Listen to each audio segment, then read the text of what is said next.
And welcome back. It's an early present as we head into the holiday travel season.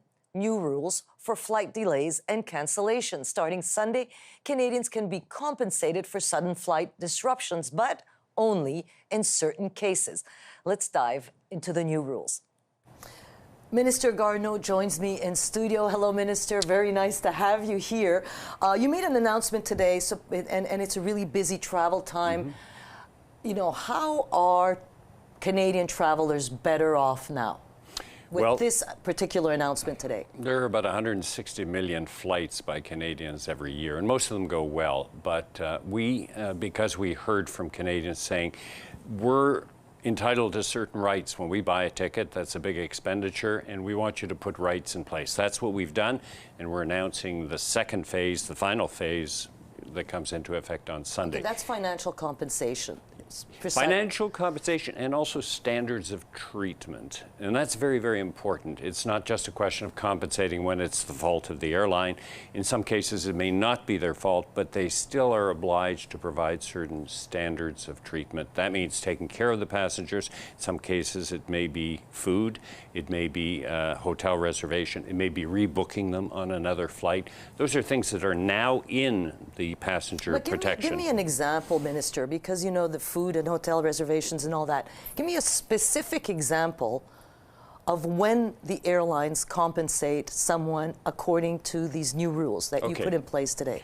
A very common one that's often brought up is the overbooking. And I think we've all seen that, where suddenly the airline tells you, I'm afraid we've used up all our seats. Would anybody be willing to wait until tomorrow or till later today? We'll provide you a financial compensation. That overbooking situation, which the airlines are allowed to do, now can come in some cases if there's a big delay as a result of somebody being denied boarding. What's a big delay? In the case of a 9-hour difference, which can be the case if it's the last flight at night, the compensation is $2,400. That's a lot of money, and it's based on the amount of time that the person could be delayed in getting to their destination. So that's a very, very clear one. That came into effect in July. Okay, so there's something that fascinates me is that now Canadian passengers, for no extra cost, can actually sit with their children on the plane. It seems to me that that's kind of a no-brainer, that you should be able, for no extra cost. How generous.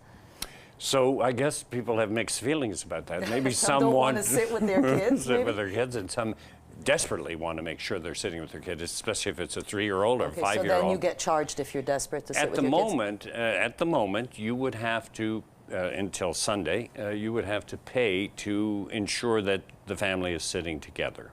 And it's up to 14 years old. That's what the children. And if they're 12 and 13, they can be one row behind, but if they're below that, they either have to be right beside you or in the same row so that you can keep an eye on them.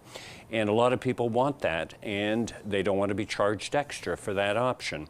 And this makes Canada unique. We're the only ones that are doing it, because for a lot of other airlines in other countries, yes, you can do it, but you're going to pay extra.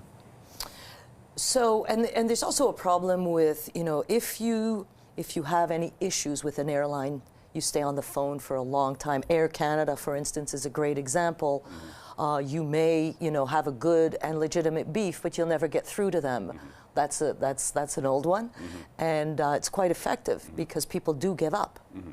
So that is not covered under the passenger rights program, but you bring up Air Canada, and I'm hearing a lot about that now. A lot of people are saying, look, we can't get through to customer relations, and it's in part because they've switched over to a new reservation system and they're having some teething problems. I've been in touch with Air Canada, certainly made them aware of the fact that I'm hearing a lot from people who have been inconvenienced by this.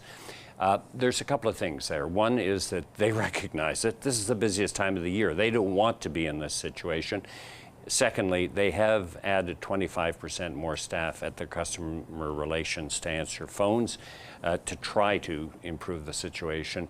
Thirdly, in some cases, if it can have implications for violations of the passenger rights program, we encourage people to get in touch with the Canadian Transportation Agency, because there may be some recourse. You know, I actually applaud the effort to try to give passengers some rights. But, you know, some critics will say that it seems that you sat down more with the airlines to write this than with passengers' rights groups. For instance, if a flight is canceled for, you know, weather, that's, you know, Mother Nature, it's an act of God. We all understand that, we're Canadians. But also, it's not the airline's fault if there's a mechanical problem. So that's the passenger's fault. If it's not the airline's fault, it's obviously the passenger's fault. So why is it that the airlines don't have to keep up their planes in an orderly fashion? Why is it not the airline's fault if there's a mechanical problem? So we say it's within their control, but it's a question of deciding whether compensation is provided. There are two classes situations. If you're in the airplane and the pilot is doing the run-ups and suddenly something breaks and it's not safe to take off, we don't want that airplane to take off. And in that particular case, the airline is required to provide standards of treatment for the passengers, rebook them. In some cases, if there are delays, we're talking about food and other things. Now, the other class is when the airplane is receiving routine maintenance before its flight and they discover a problem there. There, if there's a delay as a result of it, that is within their control and there is compensation. Are we splitting hairs here? No, we sounds like it. We looked at it very, very carefully and we had to make a decision on that, and we believe that we've made the right decision. We think overall we have the best flight rules in the world, and I'm going to put in a pitch here to encourage Canadians to read up on it, because apparently about half of them don't know about it. No, I know there's a CAA, a Canadian Automobile Association poll that shows Canadians are unaware of their rights. Yes, and here's the situation. Canadians have been telling us we want rights. The rights are here. Now I'm encouraging Canadians. They're clear, they're simple.